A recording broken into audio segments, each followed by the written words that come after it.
Hello बच्चों, आज हम बात करेंगे ऊष्मीय प्रतिबल। ठीक है, तो इससे पहले हमने ये देखा कि जो रेखीय प्रसार था, ठीक है, जिसमें अपने कोई भी टेम्परेचर देते हैं किसी भी छड़ को या किसी भी तार को, तो वो थोड़ा सा क्या हो जाता है, प्रसारित हो जाता है। ठीक है, इससे संबंधित अपने एक बात की थी रेखीय ऊष्मीय प्रसार गुणांक की। ठीक है, तो उसका फॉर्मूला अपने पास आया था alpha is equal to change in length, लंबाई में कितना परिवर्तन हुआ है, और उस छड़ की या उस तार की जो प्रारंभिक लंबाई थी वो कितनी थी, एल नॉट मानी थी। ठीक है, और जो हमने इसको प्रसारित करने के लिए टेम्परेचर दिया था वो कितना था, डेल टी। ठीक है, यहां पर अपने मान लेते हैं कि कोई अपने पास एक छड़ है जिसका क्षेत्रफल, ये अनुप्रस्थ काट क्षेत्रफल न के बराबर है, बहुत ही छोटा है। जैसे तार होता है ना, तार का जो अनुप्रस्थ काट क्षेत्रफल होता है ना के बराबर होता है, तो उसे हम क्या बोल सकते हैं, रेखा के अनुसार बोल सकते हैं। ठीक है, अब इसका जो लेंथ है, इस लेंथ को रिप्रेजेंट कर लेते हैं एल नॉट। ठीक है, अब हम इसको टेम्परेचर दे रहे हैं, इसके जो ताप में क्या कर रहे हैं, वृद्धि कर रहे हैं, तो ताप में वृद्धि करने पर इसके जो तार के या छड़ के जो मॉलिक्यूल्स है वो वाइब्रेशन करने लग जाते हैं, थोड़े से क्या हो जाते हैं, दूर हो जाते हैं, जिस कारण इस तार की लंबाई में क्या हो जाती है, वृद्धि हो जाती है। तो मान लेते हैं कि तार की या इस छड़ की जो लंबाई में वृद्धि हुई है वो कितनी हुई है, डेल एल में। अब इस तार की लंबाई हो चुकी है एल, एल का मतलब क्या है, पहले लंबाई कितना था, एल नॉट था, है ना। अब लंबाई में परिवर्तन कितना आया है, डेल एल आ चुका है, तो L naught plus del L, इसको अपने क्या कर देंगे, ये अब अपने पास लंबाई प्राप्त हो चुकी है। अब लंबाई है एल, पहले लंबाई थी एल नॉट, लंबाई में वृद्धि आई है डेल एल। ये वृद्धि आई कैसे है, क्योंकि हमने इसे टेम्परेचर दिया है, उष्मा दी है, जिस कारण इसका प्रसारित हो गया। ये कौन सा प्रसार है, रेखीय प्रसार। ठीक है, उसके बाद में हमने क्षेत्रीय प्रसार भी किया था, आयतनीय प्रसार भी किया था, तो अलग अलग प्रसार के लिए गुणांक भी क्या थे, अलग अलग आए थे। क्षेत्रीय प्रसार के लिए बीटा आया था, और आयतनीय जो प्रसार था उसके लिए क्या आया था, गामा आया था। ठीक है बच्चों, हाँ जी, तो ये अपने पास फॉर्मूला है, इसी फॉर्मूला का हम क्या करेंगे, उपयोग करेंगे इसको समझने के लिए। ऊष्मीय प्रतिबल, ठीक है, अब ये प्रतिबल चैप्टर हमने ठोसों के अंदर पढ़ा था, स्थूल पदार्थों के गुण, ठोसों के गुण, उसके अंदर प्रतिबल के बारे में पढ़ा था। प्रतिबल को किससे रिप्रेजेंट करते हैं, सिग्मा से, है ना, सिग्मा से रिप्रेजेंट करते हैं। हाँ जी, तो इसका उपयोग करते हैं, तो हम जानते हैं, लिखेंगे हम जानते हैं, ये है क्या भाई, रेखीय प्रसार, रेखीय प्रसार गुणांक, रेखीय प्रसार गुणांक, जिसे हम किससे रिप्रेजेंट कर रहे हैं बच्चों, अल्फा से। ठीक है, तो अल्फा इज इक्वल टू लंबाई में परिवर्तन बटे में प्रारंभिक लंबाई इनटू डेल टी। अब बात यह की जा रही है कि प्रतिबल का ही उपयोग क्यों कर रहे हैं, क्योंकि लंबाई में क्या हो रही है, वृद्धि हो रही है, लंबाई में परिवर्तन हो रहा है, तो उसे हम क्या बोलते थे, विकृति बोलते थे। क्या बोलते थे, विकृति बोलते थे। ठीक है, तो अब हम क्या करेंगे कि डेल टी है, ये इसको इधर ले आते हैं, ये डिवाइड में है, यहां पर आकर क्या हो जाएगा, मल्टीप्लाई में हो जाएगा, तो हम इसको लिख सकते हैं अल्फा डेल टी, टेम्परेचर में जितना डिफरेंस किया है, और लंबाई में परिवर्तन बटे में प्रारंभिक लंबाई। अब लंबाई में परिवर्तन बटे प्रारंभिक लंबाई किसके बराबर होता है, विकृति के बराबर, स्थूल पदार्थों के गुण के अंदर हमने पढ़ा था। ठीक है, लंबाई में परिवर्तन बटे प्रारंभिक लंबाई, लेकिन जो विकृति थी वो दो प्रकार की थी, एक में लंबाई में वृद्धि होती है, ठीक है, और एक लंबाई में क्या होती है, कमी होती है। ठीक है, एक तो था तनन विकृति, एक क्या था, संपीड़न विकृति। ये विकृति है कौन सा, तनन विकृति है, लेकिन अपने को विकृति से क्या मतलब है, लंबाई में परिवर्तन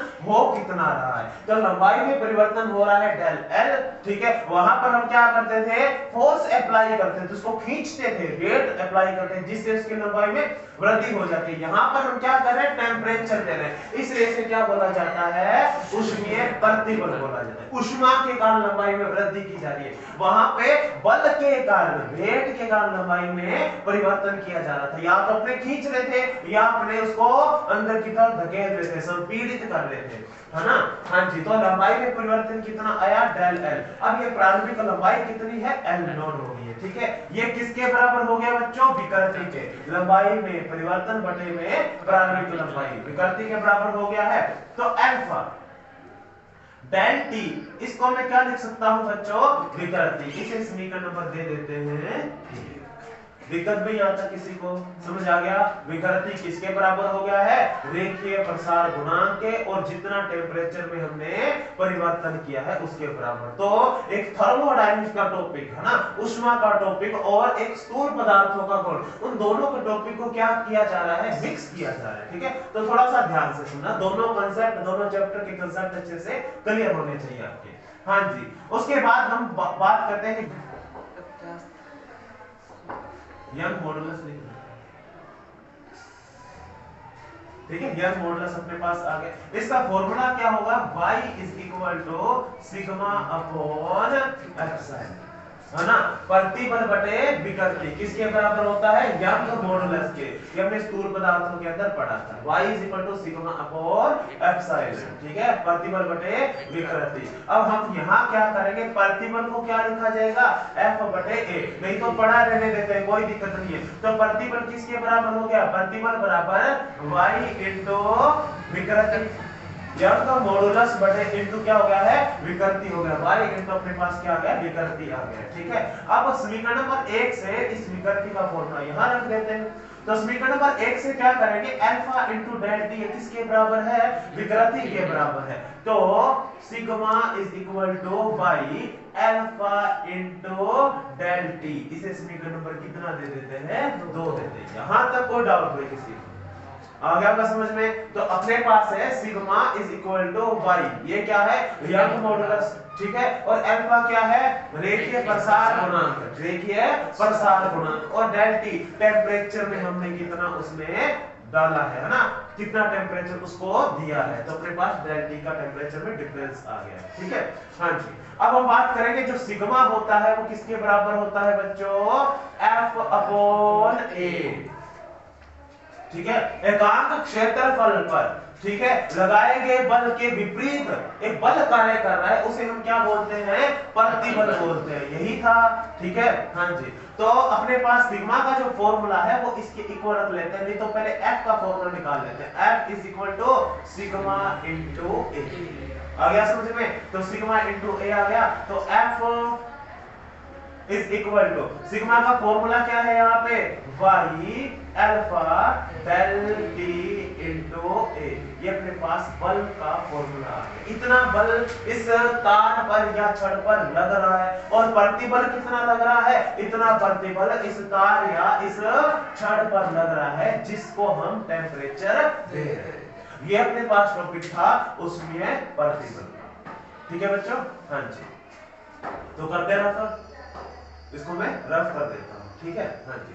तो नेक्स्ट अपने पास टॉपिक है विशिष्ट ऊष्माधारिता। तो हेडिंग लिख लो, विशिष्ट ऊष्माधारिता।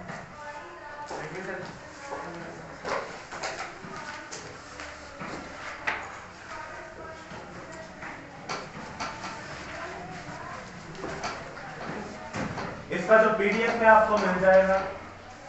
ठीक है, स्क्रीनशॉट खींचकर मैं आपको भेज दूंगा। नेक्स्ट हेडिंग लिखो, विशिष्ट ऊष्माधारिता। अच्छा टॉपिक है अभी।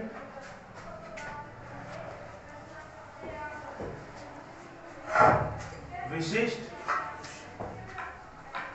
ऊष्मा धारिता। ठीक है, हाँ, इसे अपने बोलेंगे स्पेसिफिक हीट बोलेंगे। ठीक है, हाँ, चलो देखते हैं विशिष्ट ऊष्मा होती क्या है। मान लो कि कोई अपने पास एक ऑब्जेक्ट पड़ा है, पदार्थ है कोई। ठीक है, अब इसको हम क्या दे रहे हैं? टेम्परेचर दे रहे हैं। क्या दे रहे हैं? टेम्परेचर दे रहे हैं। ठीक है, तो इसको टेम्परेचर दिया जा रहा है। जो विशिष्ट ऊष्मा होती है इसे S से रिप्रेजेंट किया जाएगा। किससे? S से रिप्रेजेंट किया जाएगा। ठीक है, स्पेसिफिक हीट होता है ना, स्पेसिफिक S से रिप्रेजेंट किया गया, स्पेसिफिक हीट। ठीक है, अब ये स्पेसिफिक हीट होता क्या है, इसको अपने देखते हैं थोड़ा सा ध्यान से। मान लेते हैं कि कोई अपने पास एक पदार्थ है, ठीक है, इसका अपने पास टेम्परेचर दिया जा रहा है डेल टी। कितना टेम्परेचर दिया जा रहा है इसको? डेल टी टेम्परेचर दिया जा रहा है। तो विशिष्ट ऊष्मा होती क्या है कि 1 किलोग्राम एकांक द्रव्यमान, किसका? एकांक द्रव्यमान। एकांक द्रव्यमान को जब अपने टेम्परेचर देते हैं तो टेम्परेचर देने पर एकांक द्रव्यमान का 1 डिग्री सेंटीग्रेड या 1 केल्विन टेम्परेचर क्या हो, इंक्रीज हो या बढ़ जाए, उस ऊष्मा को, जो ऊष्मा दे रहे हैं उस ऊष्मा को क्या कहा जाता है? स्पेसिफिक हीट या विशिष्ट ऊष्मा धारिता कहा जाता है। एक बार फिर रिपीट कर रहा हूं, एकांक द्रव्यमान को दी गई वह ऊष्मा, एकांक द्रव्यमान को दी गई वह ऊष्मा जिससे उसका 1 डिग्री सेंटीग्रेड या 1 केल्विन में क्या हो जाए? वृद्धि हो जाए। क्या, कितनी वृद्धि कर रहे हैं बच्चों? 1 केल्विन या 1 डिग्री सेंटीग्रेड, ठीक है, 1 केल्विन या 1 डिग्री सेंटीग्रेड में क्या हो जाए? वृद्धि हो जाए। तो दी गई ऊष्मा को क्या कहा जाएगा? विशिष्ट ऊष्मा कहा जाएगा। इसे किससे रिप्रेजेंट करते हैं? एस से रिप्रेजेंट करते हैं। आ गया समझ में? हाँ जी। जैसे फॉर एग्जांपल अब इसका जो टेम्परेचर है वो कितना है? 10 डिग्री सेंटीग्रेड है।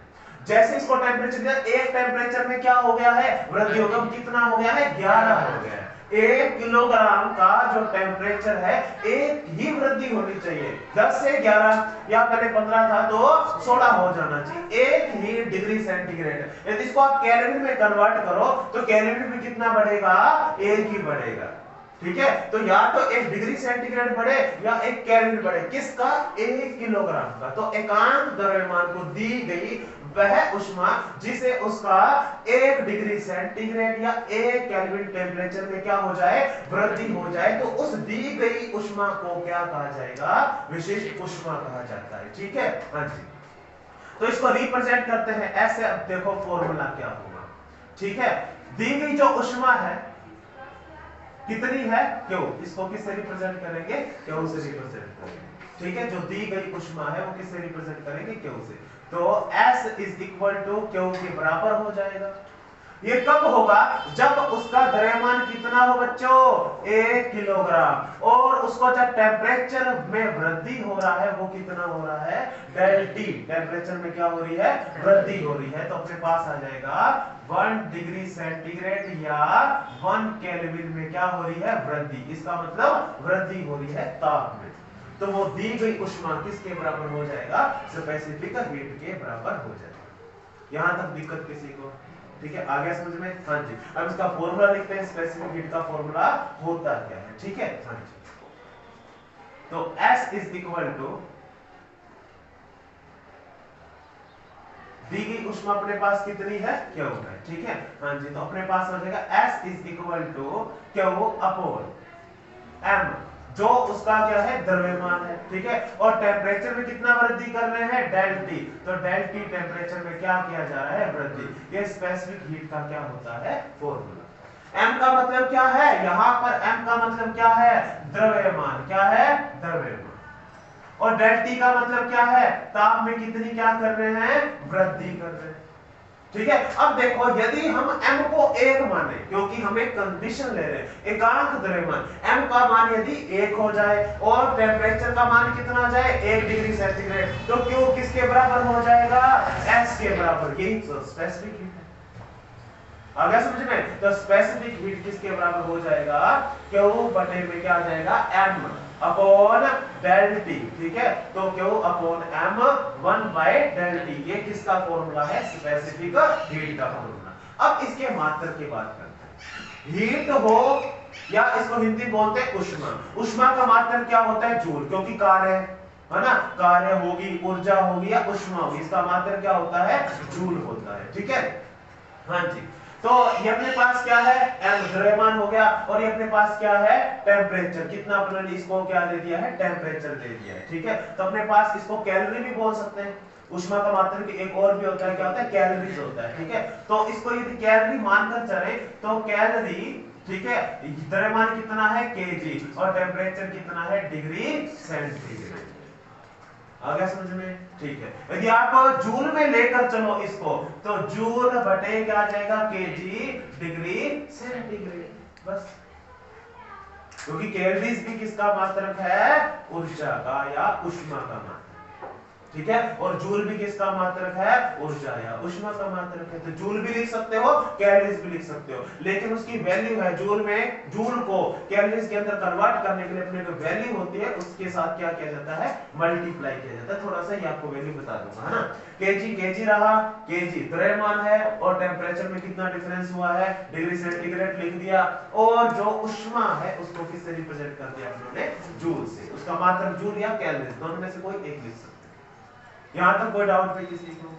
आगे समझ में? तो ये तो है अपने पास विशिष्ट उष्मा, ठीक है। हाँ जी, तो रफ कर देता हूं इसको, तो इसका स्क्रीनशॉट मैं लेकर आपको भेज दूंगा सभी को। तो विशिष्ट उष्मा कोई दिक्कत, 1 केजी को कितना टेम्परेचर दे रहे हैं? 1 डिग्री टेम्परेचर दे रहे हैं, और जो उष्मा दी जा रही है वो किसके बराबर होती है? स्पेसिफिक हीट के बराबर होती है। इसे हम क्या बोलते हैं? विशिष्ट उष्मा कहा जाता है, विशिष्ट उष्मा की धारिता। अब धारिता का मतलब क्या है? ये जो पदार्थ है, ये जो वस्तु है, ये उष्मा का क्या कर रहा है? ग्रहण कर रहा है, ग्रहण कर रहा है ना, इसलिए इसको क्या बोलेंगे?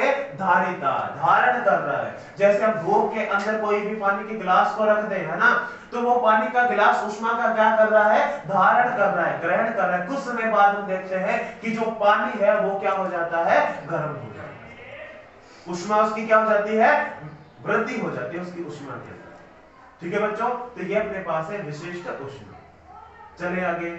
हाँ जी, नेक्स्ट देखते हैं क्या है। नेक्स्ट जो हेडिंग होगा वो अपने पास मोलर उष्मा धारिता। क्या होगा? मोलर उष्मा धारिता। हाँ जी, तो सेम यही कंसेप्ट लगेगा मोलर उष्मा धारिता के लिए, ठीक है। तो मोलर, हाँ जी, थर्मोडायनेमिक्स पढ़ा था शायद आपने केमिस्ट्री के अंदर। हाँ जी, मोलर उष्मा धारिता, ठीक है। अब यहाँ पर क्या है? पहले तो हम उसके द्रव्यमान की बात कर रहे थे। किसकी बात कर रहे थे? द्रव्यमान की। अब किसकी बात करेंगे? उसके मोल की बात करेंगे, ठीक है। तो कोई भी अपने पास गैस है, इसके अंदर गैस भरी हुई है। अब इसको हम क्या दे रहे हैं? उष्मा दे रहे हैं। क्या दे रहे हैं बच्चों? उष्मा दे रहे हैं, ठीक है। अब ये क्या बोलता है कि उसके 1 मोल को, किसको? 1 मोल को, उसके अंदर क्या था? एक द्रव्यमान था, 1 केजी था। यहां पर क्या है? 1 मोल को, एकांक मोल को ना, 1 मोल को दी गई वह उष्मा जिससे उसका 1 डिग्री सेल्सियस या 1 केल्विन टेम्परेचर में क्या हो जाए? वृद्धि हो जाए, ठीक है। 1 मोल, सिर्फ 1 मोल की बात हो रही है। 1 मोल ने उष्मा ली और उसका 1 डिग्री टेम्परेचर क्या हो गया है? पहले से बढ़ गया है, तो उसे हम क्या बोलते हैं? मोलर उष्मा धारिता कहा जाता है, ठीक है ना। हाँ जी, चलो भाई, इसे रिप्रेजेंट करते हैं किससे बच्चों? C से, ठीक है। हाँ जी, तो 1 मोल है अपने पास, कोई भी गैस है, गैस का ही मोल्स होगा, है ना। तो अपने पास 1 मोल है, उसको उष्मा दे रहे। उष्मा देने से हमने देखा कि 1 मोल का टेम्परेचर 1 डिग्री सेंटीग्रेड क्या हो गया है? बढ़ गया है। तो कितना टेम्परेचर बढ़ा है? टेम्परेचर में वृद्धि कितनी है? 1 डिग्री सेंटीग्रेड या 1 केल्विन, ठीक है। तो इससे अपने इस उष्मा को क्या बोलेंगे? इस उष्मा को क्या बोलेंगे? मोलर उष्मा धारिता कहा जाता है। आ गया समझ में? ये मोलर उष्मा धारिता, उसमें क्या था? सिर्फ डिफरेंस क्या है? केजी और मोल का। वहां भार को रिप्रेजेंट कर रहा था, या मॉलिक्यूल्स को रिप्रेजेंट कर रहा है। इसका मतलब किसकी बात कर रहा है? गैसेस की बात कर रहा है। किसकी? गैस की। गैस के क्या होंगे? मोल होंगे, है ना। तो गैस को, कोई भी अपने पास गैस है, उसको टेम्परेचर दे रहे हैं, उष्मा दे रहे हैं, तो उसकी उष्मा लेकर 1 मोल का टेम्परेचर 1 डिग्री सेंटीग्रेड जब बढ़ जाता है तो उस उष्मा को क्या कहा जाएगा? मोलर उष्मा धारिता। धारिता मतलब क्या कर रहा है? ये गैस उष्मा को धारण कर रहा है, ग्रहण कर रहा है, ठीक है बच्चों। हाँ जी, फॉर्मूला देखते हैं। C is equal to molar उष्मा धारिता, C इज इक्वल टू जो अपने इसको उष्मा दे रहे हैं, उष्मा में कितनी क्या की है? वृद्धि। कैसे? Q से भी रिप्रेजेंट कर सकते हैं, या आप इसको डेल Q भी लिख सकते हो, वो आपकी मर्जी है, ठीक है ना। हाँ, उष्मा में परिवर्तन किया ना, जिससे एक टेम्परेचर क्या हो गया? वृद्धि हो गया। Q इज इक्वल टू, मोल को मैं लिखूंगा N से, ठीक है, नंबर ऑफ मोल्स, कितने मोल है, क्या है, ठीक है, ये मोल्स लिख दिया मैंने। और उसके बाद मैंने इसको कितना टेम्परेचर दिया, ठीक है। यदि आप ऐसे पूछते पहले उष्मा इसके पास थी, है ना। ये जो क्यू है ये ऊष्मा में क्या है, परिवर्तन है। ऊष्मा में क्या है, परिवर्तन। तो पहले ऊष्मा मान इसके पास कितनी थी, Q1 थी, क्योंकि हर गैसेस के पास में पहले कुछ न कुछ क्या होती है, ऊष्मा होती है। हमने इसको ऊष्मा दी, अब इसकी ऊष्मा कितनी हो गई है, Q2 हो गई है। अब इन दोनों का जो डिफरेंस होगा वो क्या होगा, डेल Q। क्या होगा, डेल Q। तो डेल Q को मैं क्या लिख रहा हूं यहाँ पे, सीधा ही Q लिख रहा हूं। आ गया समझ में। तो Q का मतलब क्या है, हम इसको ऊष्मा दे रहे हैं, इसकी ऊष्मा में क्या कर रहे हैं, वृद्धि कर रहे हैं। तो आप ऐसे ही बोल सकते हो इसकी ऊष्मा में कितनी वृद्धि की हमने, Q। पहले Q1 थी, अब कितनी है, Q2 है। तो वृद्धि कितनी की ऊष्मा में, डेल Q की हमने क्या कर दी है, वृद्धि की है। ऊष्मा दे किसको रहे हैं बच्चों, मोल को। किसको दे रहे हैं, मोल्स को। तो ये जो टेम्परेचर है, टेम्परेचर में भी क्या हो जाता है, वृद्धि हो जाता है। दिक्कत यहाँ तक किसी को आ गया समझ में। तो ये चीज है, ठीक है। हाँ जी, अब मैंने बोला था कि जो ऊष्मा दे रहे हैं वो किसके बराबर हो जाता है, मोलर ऊष्मा धारिता के। कब होगा, कौन सी कंडीशन में होता है, जब एक मोल को 1 डिग्री टेम्परेचर क्या हो जाता है, वृद्धि हो जाता है। तो वो जो ऊष्मा होगी किसके बराबर हो जाएगी, C के बराबर हो जाएगी। कब होगी, जब वो मोल की संख्या कितनी हो, 1 हो, और टेम्परेचर कितने में वृद्धि कर रहा हो, 1 डिग्री सेंटीग्रेड। तो 1 यहाँ पर लिखेंगे, 1 यहाँ पर लिखेंगे, तो C किसके बराबर हो जाएगा, जितनी अपनों ने उसको ऊष्मा दी है। तो यहाँ पर अपने दी ऊष्मा है वो कितनी है, क्यों, या चेंज के रूप में लिखो, परिवर्तन के रूप में लिखो, तो आप इसको डेल Q भी लिख सकते हैं।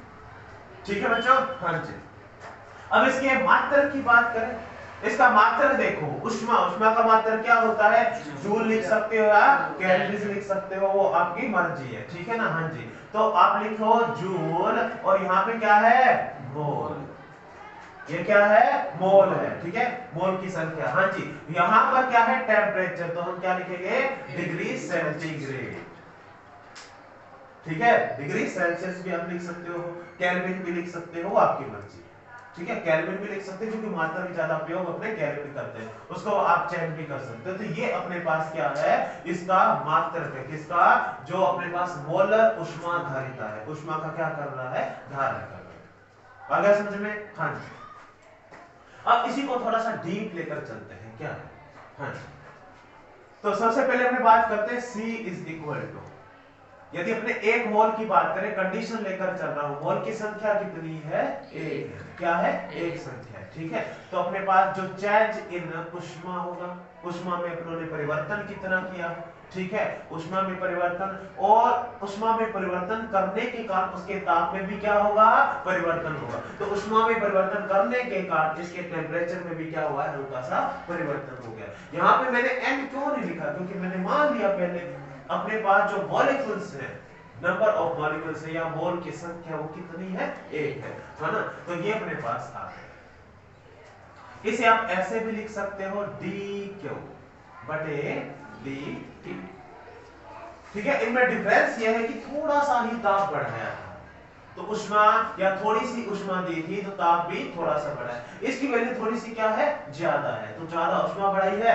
तो ताप में भी क्या है, वृद्धि। दोनों ही वृद्धि को रिप्रेजेंट कर रहा है, पर डेल और डी के मध्य क्या होता है, हल्का सा डिफरेंस होता है। ये मैंने आपको पहले बता चुका हूं, है ना।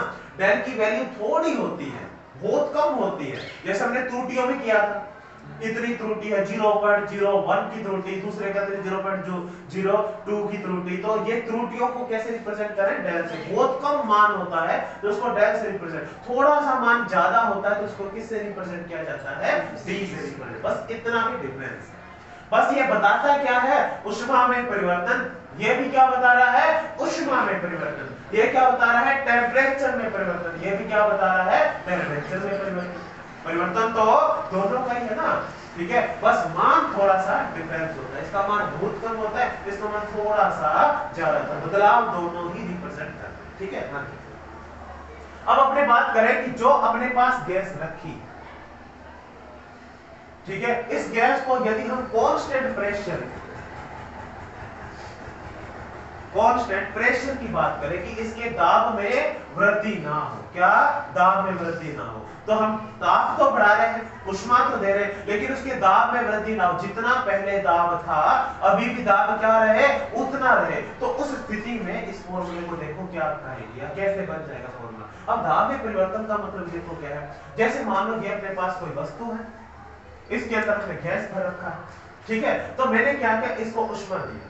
अब ऊष्मा देने पर आपको पता है जो वस्तु है उसके अंदर जो गैस भर रखी है, वो वस्तु जो गैस है वो ऊर्जा लेकर क्या करेगा, दाब लगाएगा, लगाएगा ना, दीवारों पे क्या लगाएगा, दाब लगाएगा, तो हल्का सा क्या हो जाएगा, फैल जाएगा, फैल जाएगा। यदि अपने फैलने ना दे, उसको यही का ही रखे, तो दाब क्या हो जाता है, ज्यादा। जैसे प्रेशर कुकर, प्रेशर कुकर के अंदर क्या कर देते हैं, अपने पानी डाल देते हैं, पानी डालने के बाद में हमने क्या किया, उसका आयतन फिक्स कर दिया, है ना, आयतन फिक्स कर दिया। अब पहले दाब जो पानी होगा वो गैस से क्या लेगा, ऊर्जा लेता जाएगा, तो भाप बनता जाएगा और दाब लगाने की क्या करेगा, कोशिश करेगा, दाब धीरे धीरे धीरे धीरे क्या होता जाएगा, बढ़ता जाएगा, है ना। एक ऐसी कंडीशन आती है कि प्रेशर कुकर की लिमिट क्या हो जाती है, खत्म हो जाती है, तो गैस क्या निकल जाती है, बाहर निकल जाती है, सीटी मारने लग जाता है, होता है ऐसा सिस्टम। तो वही है, अपने को क्या करना है, प्रेशर कांस्टेंट रखना, प्रेशर ना तो बढ़ना चाहिए ना ही कम होना चाहिए। फॉर एग्जांपल एक छोटा सा एग्जांपल लेकर चलते हैं कि ये अपने पास गैस भर रखी है, इसके अंदर इसका जो प्रेशर है वो है 20 पास्कल, क्या है, 20 पास्कल। प्रेशर का जो मात्रक होता है पास्कल, है ना, न्यूटन बटे मीटर स्क्वायर होता है कि नहीं होता, हाँ जी। चलो भाई इसको ऊष्मा दी, अब अपने को पता है ऊष्मा देने पर फैलने की गैस फैलती है क्या, नहीं होती, फैलती है, तो दाब लगाएगा। अब दाब क्या हो रहा है, बढ़ रहा है ना, दाब मान लो कितना हो गया है, 22 पास्कल हो गए। अब अपने को कांस्टेंट रखने के लिए इसके आयतन में थोड़ी सी क्या कर देंगे, वृद्धि कर देंगे, क्योंकि गैस को क्या मिल जाए, थोड़ी सी जगह मिल जाए।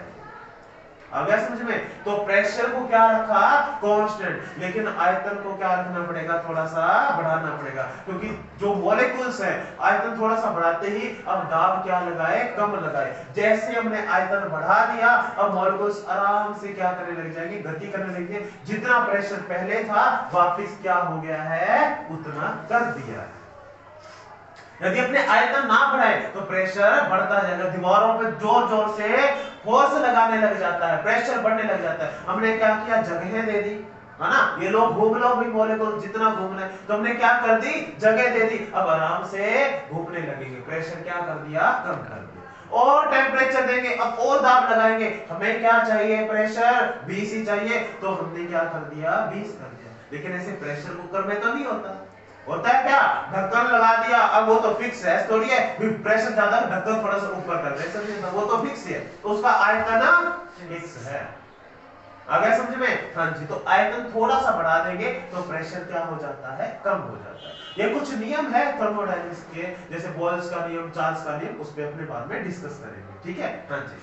तो ये चीज आ गई समझ में। तो हमने क्या किया, प्रेशर कम कर दिया, तो प्रेशर कम कैसे किया, आयतन बढ़ाकर, है ना। तो इस स्थिति में यदि प्रेशर कांस्टेंट हो तो उस स्थिति में इस जो मोलर ऊष्मा धारिता या मोलर विशिष्ट ऊष्मा को कैसे लिखेंगे, C क्या किया है, कांस्टेंट प्रेशर, है ना, प्रेशर कांस्टेंट कर दिया, तो dQ बटे dt पैरों में P लिखते हैं। इस P का मतलब क्या है, प्रेशर क्या है, कांस्टेंट है।